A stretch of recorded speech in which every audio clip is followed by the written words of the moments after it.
Hello, everyone, and welcome to our speaker series.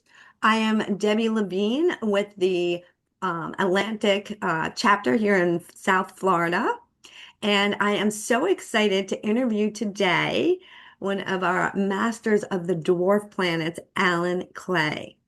He is coming to Florida. He's all the way from Australia. So this is such a treat for us because this workshop that is happening on Saturday, August 8th is going to be hybrid. It's going to be hybrid. So if you can't join us live, you will be able to watch it Zoom. But if you are able to come and visit us here at Nova University, you'll be able to meet Alan Clay in person because he is here.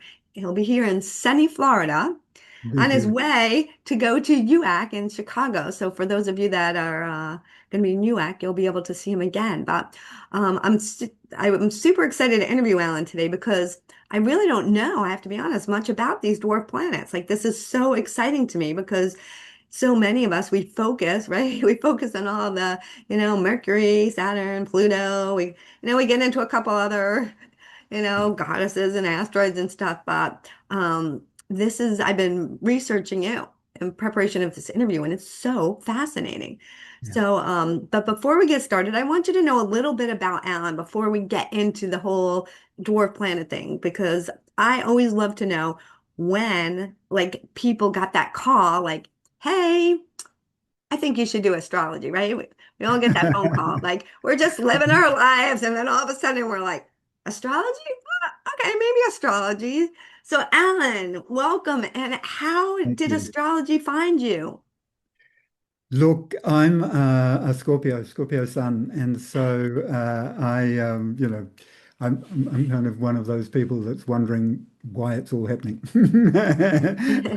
and what my place in it all is, and so on. And so astrology, came early, in fact, in my teenage years in terms of that interest. Wow. Yeah, yeah, and, That must and have been unique for you, right? Because you were in your teenage years. Now, I know I said from Australia, but you're originally from New Zealand. So, did it find you when you were living as a young boy in New Zealand? Yes, as a late teenager anyway in New Zealand. Um, and I picked it up by reading, obviously. Dane Rudger was my hero back then, and so that's the beauty of that sort of, putting out books is that people all over the world can sort of tune in their own Exactly. lives, so now I'm in a big mission to put out some books. We'll talk about that later, but Ah, yes. There's a lot of books for you to learn from. So it's fast forward us, okay? How did you go? Okay, so you got all the basics of astrology that we all do. You got the houses, the signs, the planets. Like, what took you to that next level that you're like, there's something about these dwarf planets. I got to focus on this. yeah. Well, I'm back in those early days with Dane Rudger. He sort of pushed us into transpersonal astrology. His view of sort of the outer planets, where they were transpersonal planets. The personal planets are the inside Saturn. They're talking about our personal lives, and these transpersonal planets are talking about actually, now we're realizing new consciousness energies. Back then, they were thought of as collective consciousness, unconscious collective influences. Um, and so then, as we discovered these new planets, I mean, Chiron obviously was not a planet; it's a centaur. Um, but that whole process of sort of incorporating Chiron in our astrology was sort of opened me up to looking at the new bodies, um, and then the dwarf planets were discovered, and they've only been discovered since the turn of the century. And many astrologers believe that new planets are discovered when we're ready to incorporate the new consciousness that's represented by those outer planets into our existing consciousness. So we're in a big period of sort of expansion. That's the excitement you're talking about there. Is just sort of, it's a very exciting time. Our consciousness is growing hugely. Yeah. And as a Scorpio, you were like, all right, let me dive in deeper into this. Let's have this. I Yeah, jumped into Sedna to start with because I- Sedna's, at that stage was the new outer limit of our solar system. We've discovered one more since then, Lilea Kuanua. But Sedna was the new outer limit, and so that gave me a great sort of perspective to look back on the other dwarf planets.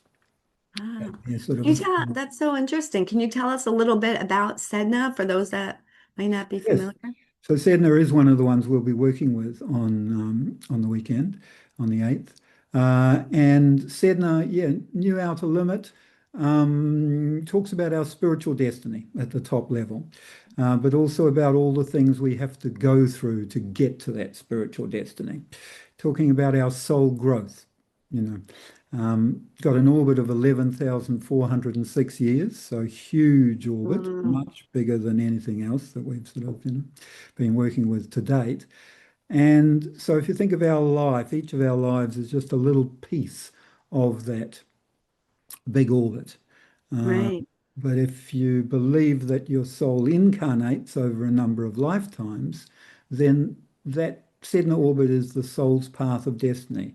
And the soul and the Sedna placement in your chart talks about how your soul really wants to grow in this lifetime. What Mm. what lessons, what learnings does your soul really want? And they're going to manifest in your life whether you want them to or not. So No choice. there's no choice there. In Sedna's myth, she had no choice at a key moment. And there is no choice with Sedna. It's a heritage mission that we're on to grow as a soul. Mm. Oh, that's so interesting. Will you be sharing about the myth of Sedna, or can we talk about it here? I don't want We to. can talk about it here. Yes, I'll be sharing about it on the day. Um, it's a lot of these myths are heavy. They're dark. They're telling myths, transmit knowledge across time and culture. But they have to be interpreted for the new time and the new culture. And they're talking about the unconscious manifestation of the planet because that's how people were when the myth evolved. They're teaching stories. Mm, Um, and so Yes, so Sedna couldn't find a husband, lived in a village with her father. There's different versions of the myth. I'm putting them together a little bit. right.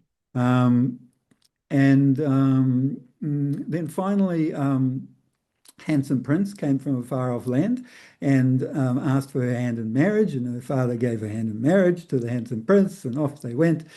And he revealed himself to be an evil bird king, and he imprisoned her in his castle in the dungeon every time he went away, and so on, treated her very badly. And father got to hear about this and came to rescue her one time when the bird king was away. Ran down the mountain together, got into a kayak, rowed across the lake, and Bird King came back when they were in the middle of the lake and found them and beat his wings and created a huge storm. And the boat was about to tip over. And so the father threw Sedna into the water. Couldn't think of anything else to do to save himself except to sacrifice Sedna. And so she didn't want to die. She grabs hold of the side of the boat. The Bird King beats his wings.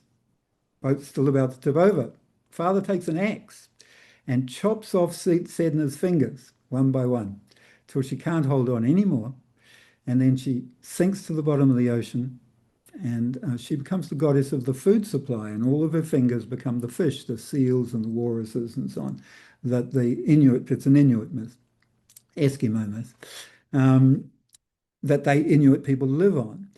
Um, and so it's important to realize that the Inuits' gods and goddesses were alive and part of their world, not dead and in heaven, as ours tend to be. And so Sedna was alive, part of their world. They had to look after her so that she didn't send storms and they could go out and fish. And so she didn't die. So to interpret this, I'm going to suggest that at the unconscious level, Sedna's talking about all of those unconscious pressures in our life come from our heritage, and father, mother, the community, and some of the versions of the myth, it's the people that take her to the water. Um, and those are going to push us to a painful crisis of transcendence, where we have to let go of our understanding of ourselves and our world, our spiritual understanding, and allow a transcendence. That sinking to the bottom of the ocean is a transcendence, actually, to a higher consciousness. She became a goddess, uh, and so um, and so that's and so that's what Sedna is frequently about, actually, pushing us into a crisis of transcendence in some way. And the more we embrace it, the more it's not a crisis so much as an opportunity to transcend. And when we don't want to transcend, we're scared of transcendence. We don't know where it will take us. Mm. And we're responsible. We're Saturnian. These are outer planets, but we are inside Saturn in our personality. And we're sort of so we're in a crisis. We want to solve it. We want to have an answer. And we can't do that with a Sedna crisis. We just have to let go before it gets too painful. First time you're in the water, let go. You feel the pain on the fingers first time. Let Right, go, right. let go. It's all about Let go. Don't get them cut off. Let let go. go.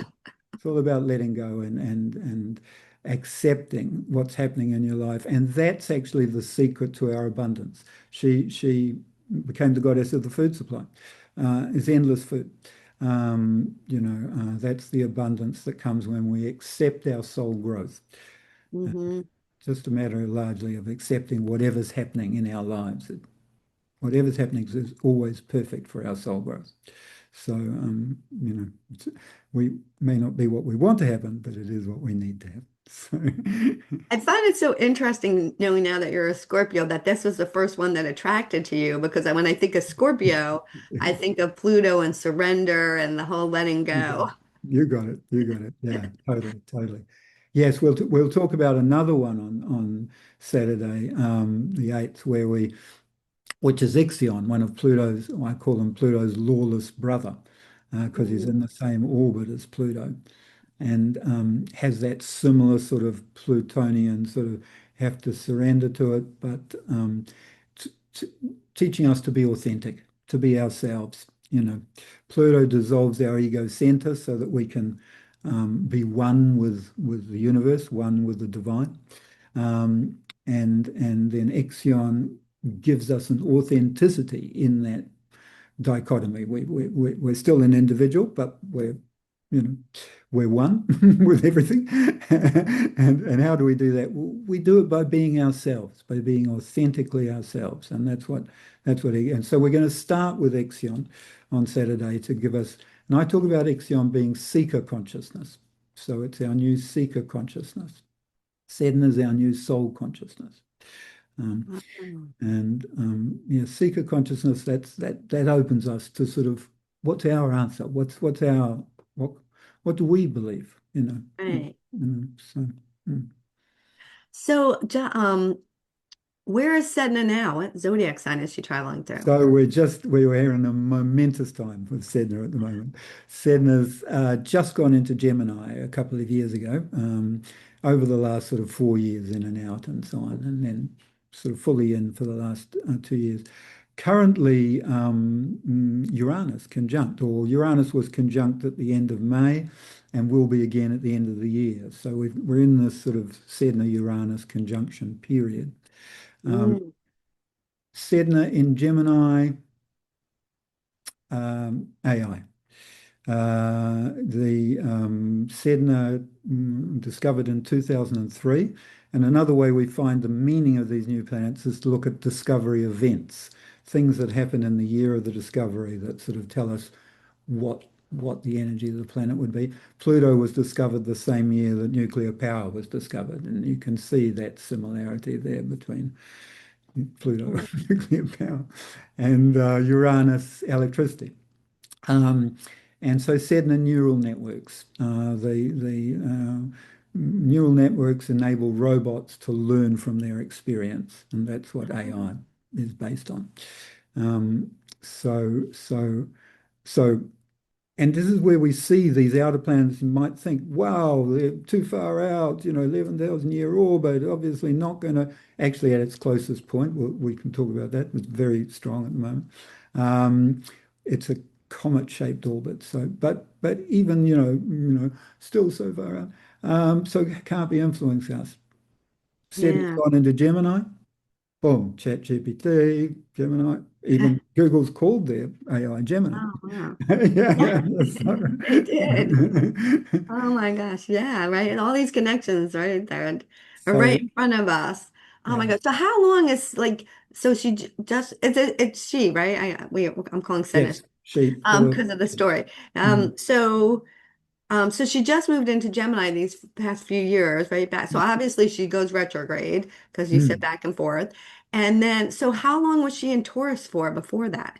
About 55 years. So from 1968, 66, 68 through till 2024. Um, Okay, it's was a in long time. Taurus. So that's 55 years, but she's got a comet-shaped orbit, so it's oblong, yeah? And that Mm, means that it's different times in different signs. 55 in Taurus, before that 100 years in Aries. Now in Gemini, that'll be 45 years. She's coming to a closest point in Cancer in 2076. So this is the significance of this time. Back in Libra and Scorpio, thousands of years in each of those signs. Uh, wow. yeah, just because of the shape of the orbit. That's so, and yeah, because I was just thinking about like, we talk about like the generational planets, right? Like, everyone in your generation has Mm, Uranus, and like for mm, me, Uranus is in Virgo and Neptune's in mm, Scorpio, mhm, Pluto's in Virgo. It's mm. just like now you're saying that I'm guessing my Sedna is in Taurus because I was born in 68. Yeah, So yeah. You'd be I'm right on the thinking cusp there. I would Mm. have been, yeah, early April 68.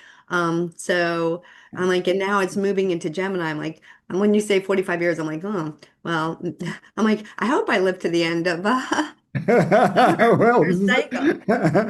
So, and I guess we're going to talk about this because I know you're going to be looking at some charts as well, which I'm super excited. So, just by the way, I'm just going to put a little plug in here that if you come and join us, make sure when you sign up, and there'll be a button somewhere below this video for you to sign up for this event, Yeah. that you send an email with your chart so that maybe you might be one of the lucky people that Alan reads their chart for.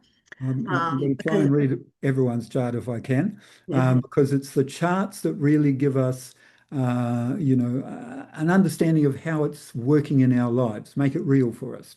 yeah, If we can talk about the myths and we can talk about these things and so on, it's one way to make it real. But looking at the charts, actually, we can see it in our lives, and then we see it in the lives of our friends in terms of yeah. there's a range Because of I'm thinking, you said she just moved into Gemini. She's probably still in those early degrees of Gemini, two especially degrees. if she was Mhm. going to be conjunct Uranus. So Mhm. anyone who has planets in those mutable signs at the early degrees, or let's go on the favorable, on the air signs, Mhm. Mhm. um, in Mhm. the like Yeah. this is probably an important time for them. Totally important. That's right. That's right for everyone. I mean, we're going through a huge change, but definitely if they're aspecting anything in your chart, that's going to make it particularly significant. So Yeah. yeah, yeah. I'd encourage you if you want your chart looked at, yeah, send in your data and come in person to the workshop so that we can talk about it. I won't be able to talk with the online people, so I won't actually be looking at charts for people online. Ah, okay. Yeah. Yeah. So incentive to be with us here locally. Yeah, I've Come come have a halfway around the vacation. world, so Right? you guys can come too. And I'll have ch some cheap books, copies of my books, half price, and bundled, so even cheaper. It's worth coming in person. I'm just encouraging everyone.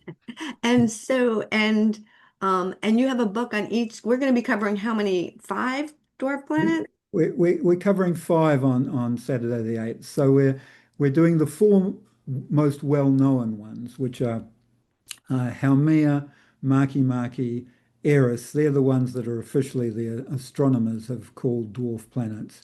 Okay. Sedna is kind of well known, but not officially called a dwarf planet by the astronomers.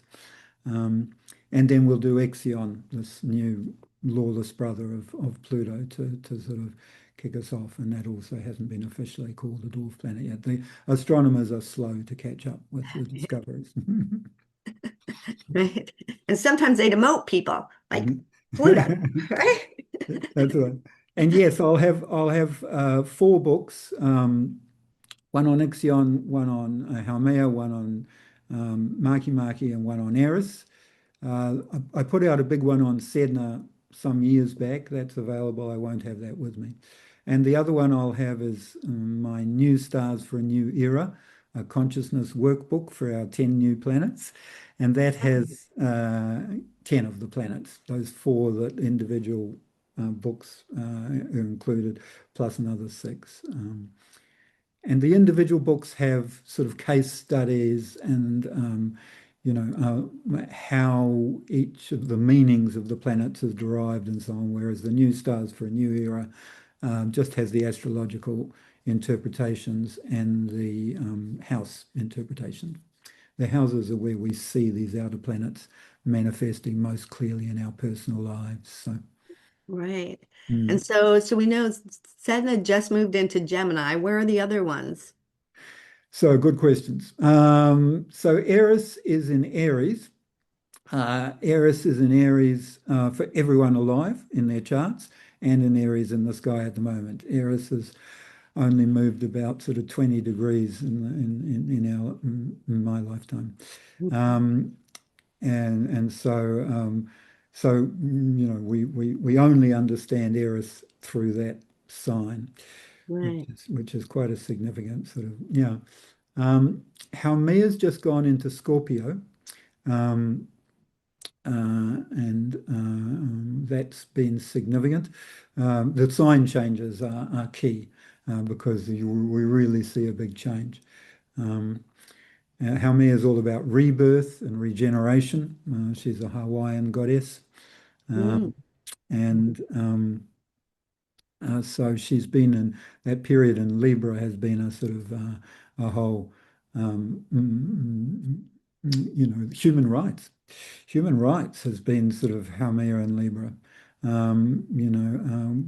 It seemed like it was kind of normal that we would have human rights. Going into Scorpio, boom, we can see quite clearly in some places in the world there is not human rights. And it's being questioned everywhere, actually. What are our rights?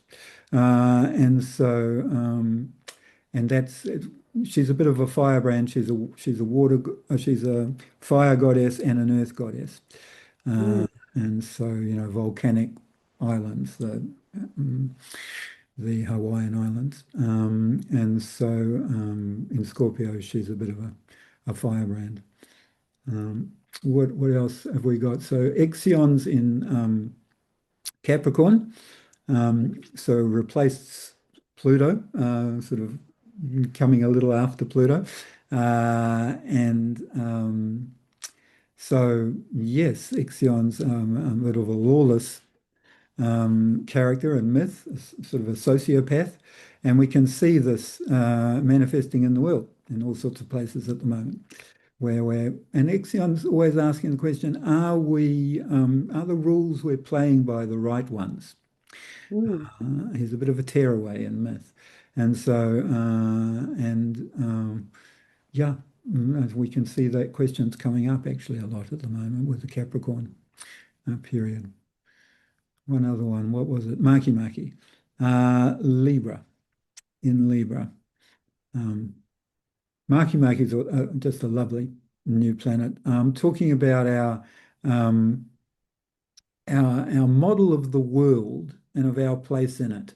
I like to talk about Makemake as being, when a baby's born, um, the baby can see colors and hear sounds, but it has no way to put that together into an understanding of what it is that it's seeing or hearing. And then over those months and years, that Makimakian understanding of how the world works and and of our place in that world. Systems consciousness. Makemake is our systems consciousness. And so quite a beautiful, the higher octave of Uranus. So Mercury, Uranus, Makemake, where we can sort of take the information from the Mercury, lift it up to a higher, more spiritual level with the intuitive Uranian sort of linkage, and then to a higher level again with the Makemakean sort of understanding. It's not a mercurial understanding, it's a fractal understanding where each piece references all other pieces, but you can't sort of put it together in the way Mercury wants to. So that's the way the higher octaves work. So, Oh, that's amazing. So, and all of these have long orbits, right? They all have long orbital cycles. So they're doing like their part of the trans or evolution and transformation process over, a right? longer period. This Right. is Slow and steady. so you got it. And that's why they're strong. And that's the other, people think, well, how can they be affecting us? They're sitting so long in each one place. It's a constant sort of focus in terms of we live in a dynamic system. How are the planets affecting us? It's all moving all the time. And we're water, most of us, most of our body. And so we're pulled around by these influences. And when they're sitting there for a long time, as you say, it sort of gives a stronger influence. And it, Right. it turns the transit into a phase. So where the Saturn transit is a sort of, it's a month or two where we're having to deal with something. An Eris transit, because it's moving so slowly, because where it is in its orbit, just like Sedna, they've got oblong orbits, so they appear to move different speeds at different points in their orbit. And so it might be 8 years for an Eris transit, 10 years Wow. for an Eris transit. And each of those, there's a whole lot of exact hits in there. And each of those are like stepping stones in the phase. It each develops one step after another. Um, you know, Malala Yousafzai I don't know if you recall her, she was a Afghani girl who was shot by the Taliban for going to school Mhm. because she was promoting female education in Afghanistan, not allowed. And so she was shot by the Taliban. There was a heiress, I think it was an inconjunct, a fated aspect with her node, North Node, when that happened. And then 2 years later, she won the Nobel Prize for that, for her work. Right. and Wow. and she had the same Eris transit, exactly, sort of thing. And so that was all part of a phase. If she hadn't been shot, she wouldn't have won the prize. So she, Right. it's the shooting, obviously. Wow, that's Yeah. kind of like wow. Uh, Yeah. Like, yeah, but this is not good. it doesn't sound good, does it? But when taken in context of the bigger phase, and so we can't with these outer planets, we can't sort of look at each point and judge it. We have to sort of step back and try and see the bigger phase. Uh, Right. And to that phase could be anywhere from a year, 2 years, 8 years is what I'm understanding from you. Like, got it. Yeah, yeah, yeah. yeah, got it. Um, so beautiful. Actually, it really gives a whole new perspective on our lives when we incorporate these ones in our Well, in. after hearing that, I'm going to stop complaining about Pluto opposite my moon for the next year and a half. Well, that's a strong one. Good on you. Oh, it's like, I'm like, oh my God, it's almost off. I just need it to be 1 degree off, just a little lighten up. Yeah, totally, totally. Yeah, yeah. With these longer ones like Eris and so on, it's actually it's too long to wait like that. Actually, you have to find some other sort of comfort in the middle of it, and it's Oh, a process. It's you feel the growth, you feel very, the process, and so you when you see yourself growing like that, you can trust it. Actually, you can trust that it's heading in the right direction. So, which is wow. which is kind of the same with that Pluto one that you're having there. So, Right. I know. I'm like, out of all the degrees that Pluto's gonna like stand still at. Does it have to be near 5 degrees? I want to know. Like, Well, you seem to be very light with it, so good on you. If you're doing well, uh, I'm going to suggest.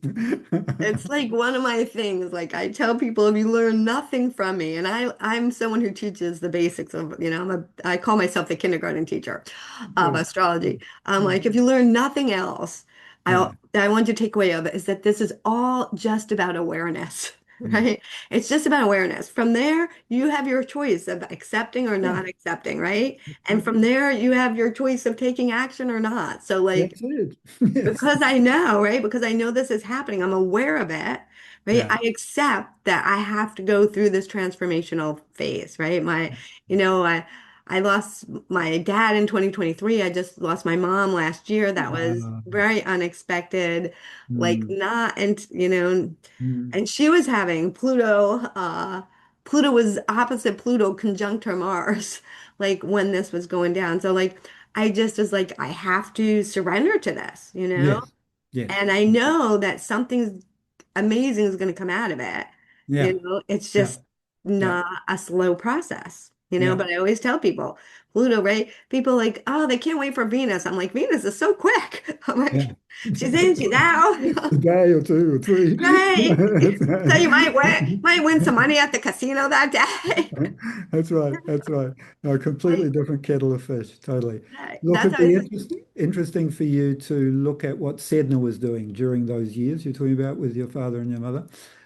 Because yes, Pluto, obviously death and sort of that transformation, sort of, um, but Sedna, there'll be definitely Sedna transits in there because of that heritage thing. You're dealing with your mother and your right. father, and it's existential. So there's definitely going to be Sedna transits in there, and that'll give you a different perspective on it. What's your Hmm. soul learning through that experience? That's what. Right. And Sedna was in Taurus then, right? Because Yes. right, What are we talking about? And yeah, would it be? 2020. Oh no, wait, I might have already moved into Gemini because It, it'll be on the in and out. I'll be in and out on the Yeah. cusp between Taurus and So and depending Gemini. on the date, yeah, it could either be. Yeah. Yeah. Yeah. So that's so fascinating. Mm. And have you experienced like the different aspects to each of these? Like, is there one, like, does it work the same way? Do you feel that conjunction right on you? Is there, the opposite? Yes, basically, it does. It does work the same way. Um, um, Um, I like to, frequently we will have sort of one of these new outer planets conjunct one of our inner planets. And many people, I'm born in 54, many people born in the 40s and 50s have Haumea Pluto conjunct. Mhm. And when we've got an outer planet and one of our personal planets conjunct, we've read both meanings into the one that we knew was there. They're both influencing us, and we didn't know one of them was there, so we read both meanings into it. And then when we realize that we have to separate and understand which is which. And so with the Pluto Haumea as an example, we've tended to think of Pluto as being death and rebirth. I think my generation has sort of projected this view that Pluto is death and rebirth, but Haumea is rebirth. Pluto is death, actually. Ah, Pluto is the ending of something. Ending is not bad. right. It does enable something new to begin, and so it makes the space for it.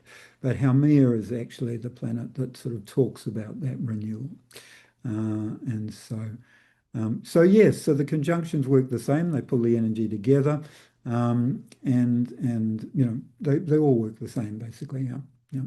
Interesting. Yeah, Mm. because I would think that once these were discovered, they'd have to do so much research, right, to see the events that happen when all these configurations. And Totally, totally. So that's the big work that's going on at the moment, the excitement sort of thing. I've done a lot of that for Sedna, and what we're doing at the Dwarf Planet University, where I run sort of courses on each of these new planets. They're 6-week courses. In the first 2 weeks, students are studying the house placement of their planet, whatever it is. Second 2 weeks, they look at the aspects. And the third 2 weeks, they're looking at the transits. And through that structure, and we talk about it in a Zoom, and we post about it on a blog and so on, and there's a sharing that goes on, and in that there's a sort of a discovery, a learning about how this is working, and it's working obviously differently in each person's life, but there is a sort of a consensus. You can see a sort of a similarity. Um, and so yeah, so this is the excitement of the course of the study. It's thrilling actually to see people discovering it, manifesting in their lives, and it's a consciousness energy. You can use it. You can shape your life with it. Each of these ones, you understand Makemake, that model of the world and your place in it. You can understand how we can use that model to sort of blend into the background and be safe. That's why we're developing a model, is to be safe. And so one way to do that is blend into the background. But another way to do that is to actually step into our model and play with it, and see what happens when we experiment with it. For Makemake, there is no mistakes. There are no mistakes. It's all because it's all valuable data. We learn. As long as we learn from our mistakes, there are no mistakes actually. And so we That there don't, are no mistakes. so we don't need to play it safe, and that's what Makemake is, a playful, actually one of the new playful energies. Oh wow, that's awesome. I love hearing about like real people stories. So whether it's your personal story or, one of your clients or students, like something that came out of like that they learned about this, right? Like you were saying in your class, like the Mm, first 2 weeks they're studying, right? mm, Their, house placement and the aspect, like what was one of the revelations that came where someone, I mean, it's different for everyone, and yeah. and you What know. about you personally? Look, it's all revelatory. Yeah. You really do. You're seeing your life in a new way constantly. Um, I mean, yeah. Let me talk about. I've worked a lot as a clown and a clown teacher in my life. Actually, Oh, I've done a lot of street theatre, and in my early years. And I've often wondered in my chart how to understand that. Sure, I've got a Pisces moon. That moon wants to sort of be friendly with people, wants to meet everyone. That's good for a clown. and Um, it's imaginative, right? And clowns are like exactly, part of, yeah. exactly. And I've got, Saturn Sun conjunct, and so I need to get away from that sort of strictness and so on through imagination and sort of improvisation and so on. So that kind of propelled me into it. But what I discovered, obviously, I've got Ixion. We talked about in the 10th house occupation, and Ixion, Pluto's lawless brother. The rules we're playing by, the right ones. There are no rules for a clown. I've been a clown Mhm. teacher. It's not a matter of teaching rules. There are no rules. It's a matter of getting away from the rules. And Ixion in the 10th, you'll never find the job, your occupation in an advertisement in the paper. It's not a box in society that's already there. You're going to have to create your own. And so I set up a clown studio, and I taught clown classes. I went out into the street and I created street theatre. I've also got Kwawa in the 10th house. That's not one that we've talked about. But Kwawa is about bringing spirit into matter through a practice. Mm. Yoga, meditation, these are practices that bring spirit into matter. Street theatre is practice when practiced in that way, that brings spirit into matter. You're actually collecting people's energy in the street there. It's not like a show that you take out there. You actually make it with the people that are there. And so that's that practice. And so that's also 10th house there. Um, Yeah, yeah. Gong Gong is another one that we're not going to talk about this weekend, but it's in my new stars for a new era. And and I've got Gong Gong conjunct Mars, and that's very much part of this clowning thing for me. That clowning's all about, it's an emotional art form. It's all about releasing tension, releasing emotions in the audience. Laughter is a release of emotions. Um, Release of tension, and Gong Gong's about an empathic consciousness. It's our empathic consciousness, feeling with other people, actually being inside, walking a mile in their shoes, feeling them, and then being able to use that energy, to work with that energy, to lift their energy from the inside, actually motivate them from the inside, and that's essentially what a clown does. And so yeah, there we are. Mars in the second house, Gong Gong on the cusp. Um, Giving that a sort of yeah. So these new ones, Fascinating. yeah, they give us a And whole. before these were discovered, you had no idea about this. You were just Well, like a yeah, clown on the street. I couldn't find yeah exactly how this sort of intuitive, empathic way that I was working was manifested in the chart there. And that's the we're living in a new complex world where we do have new sensibilities, Mm, and we're experiencing the world in new ways. It's more complex and we're needing to understand it in new ways. And that's why these planets have been discovered now so that we can grow. Mm. yeah. I Mm. mean, I have to say that's probably one of the most. I wonder if there's another astrologer out there that used to teach clown classes because, like, normally you talk to people, like a lot of us were in, like myself, were in IT, right? We did something computer related. I mean, so many of those, maybe they were a teacher, maybe they did, but you're my first one I've met that was a clown in a street, street. Yeah. No, it's beautiful. It's beautiful. I've just actually come from, I'm in Washington, D.C. at the moment, staying with my son, and I've just come from Europe. One of my daughters lives over in Austria, and I went to the Linz Plaster Spectacle, the Linz Street Theatre Festival, which has been going for 40 years and is a buskers festival, one of those buskers. That's what you're doing with street theatre. You're passing a hat, you're earning your money. And so you can tell whether it's working. It's like a yoga practice. You can tell how much money you're getting and so on. That's the beauty of it. It's a real manifestation of spirit in that way. And I've worked at this festival in Linz 3 times with 2 different partners, one my son and once by myself over the years.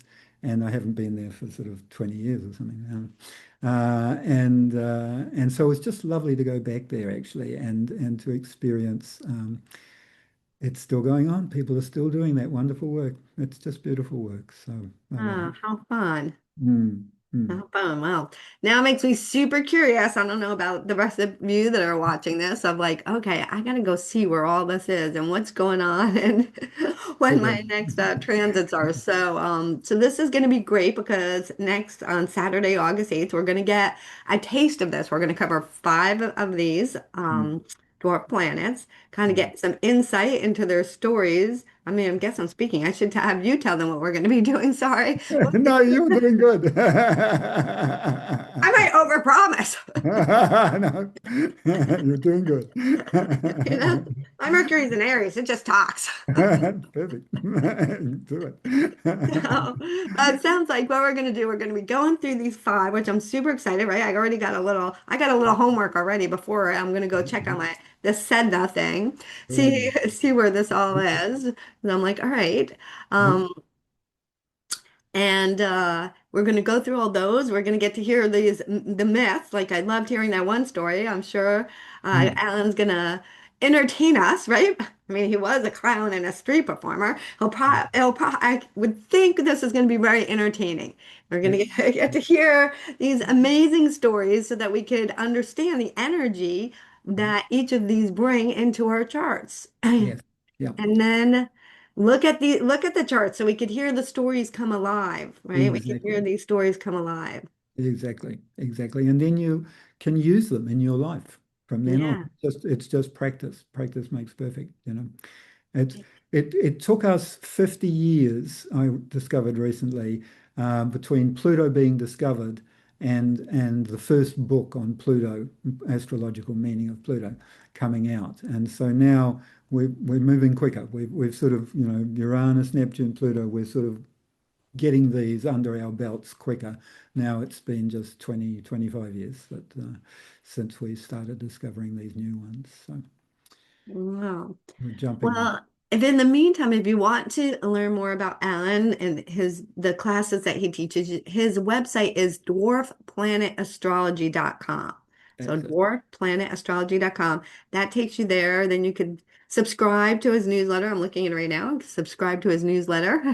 I Get some encourage people to information. do that because it's a great way of learning about these new planets. I'm always selling the classes by talking about the current transits, and that way, even if you don't want to come to the classes, you can learn just by reading the newsletter.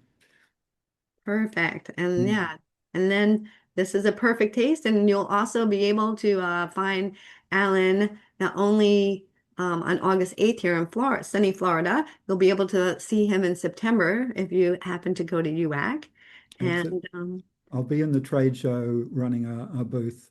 Dwarf Planet University will be there with a couple of my assistants and students, and yes, we'll have cheap books, and I'll be doing 10-minute readings of the dwarf planet. It's a great way to get sort of a bit of a quick view, demystify yourself about it, which is a little bit what we're going to be doing on the 8th too. That sort of looking at people's charts. We'll just do a quick reading, focusing on each planet as we go through. So yeah.